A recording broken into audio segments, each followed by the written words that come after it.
pero di ko pinipresenta, tsaka di ko rin sinasabing aral nyo yun. Grabe ka makapag-conclusion sa sarili mo ah. Sino ka ba? Sinabi ko lang, binanggit ko lang na nabasa ko sa Google, yung aral na yung galing sa Mormons saka sa sa JW. Gumagamit ngayon nun Mormons at JW na galing sa unang Kristiyano na naging heretiko. Oh, di ko sinabing aral nyo yun. Sinabi ko lang, doon ko rin nabasa na ganun din yung aral. Maging tapat naman tayo, talaga naman narinig natin na sa buong taon, last year, yan ang pinapangaral ng mga MCGI defender dito na 30 years old eh. Huwag na tayo magbulag-bulagan, yun naman talaga eh. Sa bagay, tama rin, oo. Pero wala akong sinabing na sinabi ko lang, nabasa ko din yung mga ganong aral sa ganong religion. Comparison lang yan. Oo.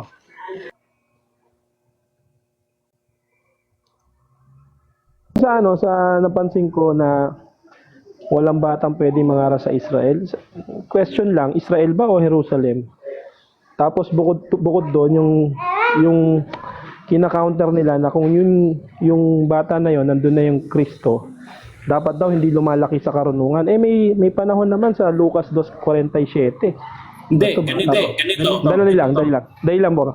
Tapusin ko lang yung talata. Dito sa Lucas 2:47, at ang lahat ng sa kanya'y nangakakarinig ay nagsisipanggilalas sa kanyang katalinuhan at sa kanyang mga sagot. O paano mo masasabing wala dito yung Kristo eh? Ang talino. Ito, para manahimik tong isang nagmamagaling na to. Ayan, adoptionismo. Ito ang paniniwala na si Jesus ay ipinanganak bilang isang ordinaryong tao at inadapt lamang ng Diyos bilang anak. Yung kadalasan panahon ng kanyang bautismo. Ayan, paniniwala ng Mormon. Nagmamarunong ako, nagtatanong ako.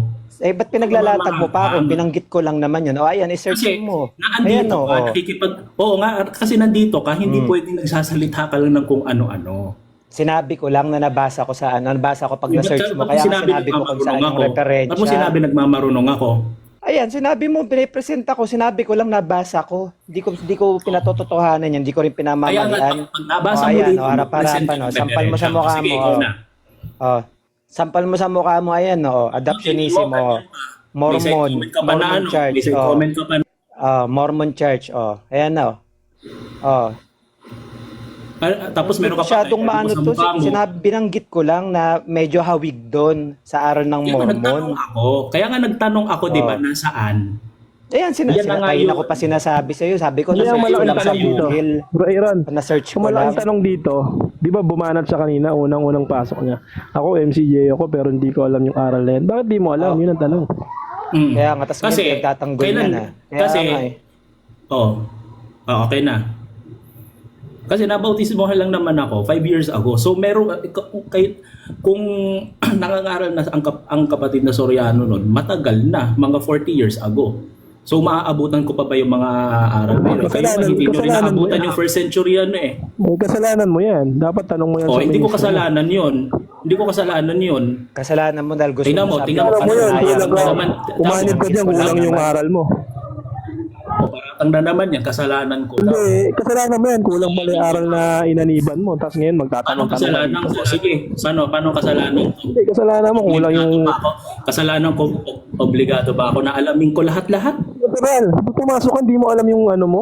Yung binasukan mo. Dapat aalamin mo rin yung history ko. Di ba lahat mo kung sulpot ba yan o ano. Alam ko ang history, pero yung lahat na... Ano lang, pumasok ka lang. Itatanong ko mula nung pagkaani. Ano yan?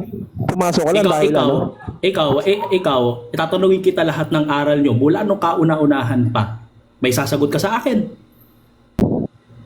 Ayan, si Bro Aaron may sasagot. Tingnan mo, wala ka naman isagot.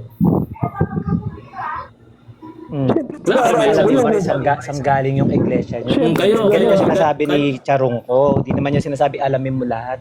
Alamin mo yung mga basic kung paano mo mapapatunayan. Alam ko ang basic, pero yung sinasabi, yung sa particular na yan, yung sa particular na yan, malaking aral hindi ko yan, naabutan yan. Major doctrine yan, di mo alam? Eh, ba't kanina Major doctrine? bungad mo Saan kay sa, na kay saan Defender? sa amin yan na major doctrine yan? Ba't kanina bungad mo kay Defender, sabi mo? Ako MCGI ako pero di ko alam yung aral na yan. Major Oh. doctrine namin yan. Mm. Defender, Yan, major kasi doctrine na natin yun. Major Defender, doctrine yan, oo. nasaan? Nasaan sa amin? Ayan, si Defender ang magpapatunay niya kung major Hindi, doctrine hindi, na yan. kayo, nasa inyong burden of proof. Bakit tinatanggi mo ba na hindi malaking ano yan? Hindi, nasaan sa amin. Hindi, nasaan sa Malaking amin. issue yan? Hindi, So hindi, hanggang nasaan sa ngayon pala, amin. Hindi, ang alam mo, nasaan yung sa Kristo amin. bata. Ayan nga, kapatid Hindi. mo na nga nagbabanggit eh. So wala kang nahanap, wala kayong mahanap. Tutol ka sa kapatid mo na sinasabi sa'yo. So wala kayong Tutol ka kay, ganun. tutol ka kay Defender, tutol ka.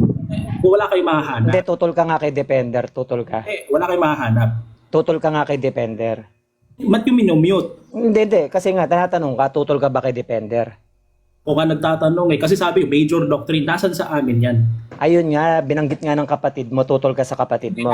Nasaan kayo? Ayun, tutol ka nga sa kapatid mo. Ayun na nga yung patunay, ayun na nga yung patunay namin na binabanggit ng kapatid mo. Ngayon ang tanong kung tutol ka sa kapatid Di kayo mo. sumasagot, di kayo sumasagot. Ikaw ang di sumasagot. Sumagot na nga kami, binanggit ng kapatid mo eh. Tutol ka, tutol ka. Tutol ka sa kapatid mo. Ay, Hindi nga, tutol ka sa kapatid mo, tutol. Tutol ka. nasa sinasabi. Nasaan?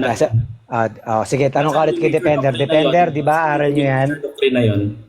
Mag-ano ka, makipag-usap ka maayos. Hindi, nasaan yung major doctrine na yun? Kagaya Ayan nga, binanggit nga ng kapatid mo. Hindi, Tutol ka ba sa kapatid mo? Ayun naman ang tanong, sagutin mo naman. Sagutin mo naman. Tapos ka na sinagot ka na. Ikaw naman sumagot. Ano sinagot? Anong sinagot doon? Ayan, sabi ng Ano pinaliwanag sinagot sa'yo ng kapatid mo. Na? Yung aral na yun, na 30 anyos na nabautismo si Kristo saka lang naging Kristo. So major doctrine yun? So hindi Or ka that- naniniwala kay Defender? Or yun ay history? Hindi ka naniniwala kay Defender. Oh, yan na. Oh, yan na. Ngayon, hindi ka tingnan makasagot. mo. Hindi ka naniniwala ang kay hirap. Defender. Hindi ka Pagkulang naniniwala. sa kasulatan ang mga ibang Hindi, relihiyon. ang tanong, hindi ka naniniwala kay Defender. Ay, nako. Hindi ka naniniwala sa kapatid mo. Hindi, hindi ka naniniwala. Sumagot ka naman. Sinasagot ka na eh. Sinagot ka na kanina. Ikaw naman ang sumagot ngayon. Pagahiro, sang-ayon ka ba sa aral na ganon? Yun lang gusto naming malaman. Yun.